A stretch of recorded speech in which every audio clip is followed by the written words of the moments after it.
And let us start with the official agenda. President Kassym-Jomart Tokayev paid a working visit to Riyadh to participate in the One Water Summit.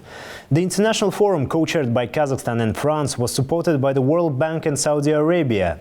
The summit brought together global leaders and top officials to discuss strategies for enhancing drought resilience worldwide. Key goals included tightening legal obligations for states, outlining strategic next steps, and securing financing. For more on this, here's our report from Baljan Samigulina. Water is essential for sustainable development and economic growth. However, more than 4 billion people worldwide are facing severe water scarcity, with about 2 billion lacking access to water altogether. To tackle this critical issue, President Tokayev, speaking at One Water Summit, stressed the importance of mutual agreements. The idea for the forum, notably, was first proposed back at the last year's COP28 summit in Dubai. We're pleased to become co-chair, together with France, of the first thematic One Water Summit during the next session of the United Nations General Assembly. Water scarcity poses a serious threat to food and energy security, as well as industrial growth. Therefore, the global community, President Tokayev said, must address this issue together. He also stated that investments in climate-resilient water infrastructure could transform regions and ensure reliable access to clean water. Kazakhstan is a large landlocked country, understands the true value of water. We have learned the hard way that is not an infinite resource. Hence, to achieve lasting progress, we must treat water as a precious and vital resource. According to Kassym-Jomart Tokayev, preserving water resources could be achieved through investments in water-efficient agricultural developments and renewable energy sources. This, he said, would enhance the economy's resilience while also reducing the environmental impact. As chair of the International Fund for Saving the RLC, Kazakhstan is committed to advancing regional cooperation and collaborating frameworks.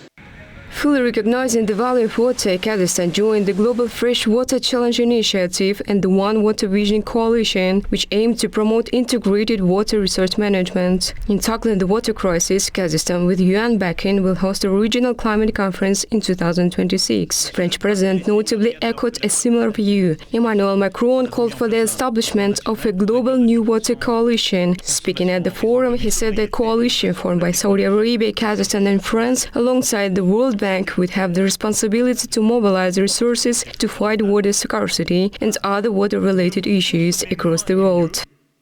I hope that we can truly build this concrete coalition of actions. The new water coalition with all the stakeholders who will be ready to join it to precisely provide concrete solutions to all. I therefore call for this coalition of goodwill, also so that in 2025, when we celebrate the 10th anniversary of the Paris Agreement, we can work on all these objectives, advance these 5 projects and make the water issue a real collective success. Emmanuel Macron was joined on stage by Saudi Arabian Crown Prince Mohammed bin Salman, who highlighted the coincidence of the events with the UN summit focused on fighting desertification and aiming to reduce land degradation and drought.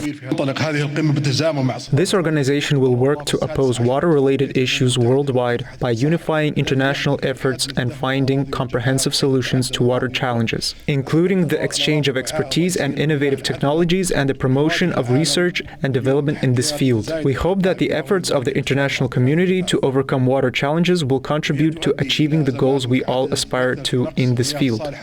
Restoring the world's degraded lands and holding back its deserts will require at least $2.6 trillion in investments by the end of the decade, is reported by the UN. To hit this course, according to study, the world needs to close an annual gap of $278 billion, after just $66 billion was invested in 2022. Baljan Samigulina, New Time.